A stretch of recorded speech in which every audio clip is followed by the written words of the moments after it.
Now that our inlay materials are prepared, it's time to create the alignment marks. To do that, all we're going to do is take our coaster's template, place it on the base material, we're going to draw out the circle, and then we're going to notch where the 4 alignment marks go. After that, we will go to the edge of the template and we will just extend those lines like so. Okay, I'm positioning my coaster where I want it. Right about there looks good. Making my notches.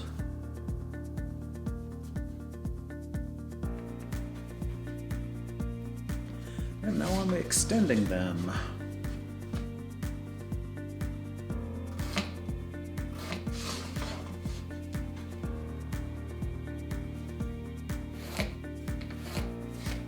Okay, now that I have my alignment marks in place, I'm going to take the layer or the L1 pattern from my cupcake template and position it on the base material. I'm going to also draw out its shape. Plus, I'm going to outline the shape of the template itself. The reason I do this is so I know where I can start placing double-sided tape to affix this template into place.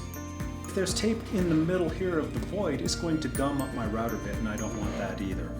So I will put the tape around these lines. I always like to take a screwdriver and push the tape down onto the inlay material just to make sure it stays stuck. And also, if you are making many inlays and you're using double-sided tape, find something like this that has a sharp point on the end, because if you want to just use your fingernails, you can.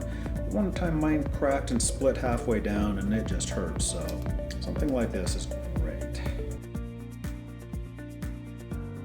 And now I'm just going to align up my template and press it into place.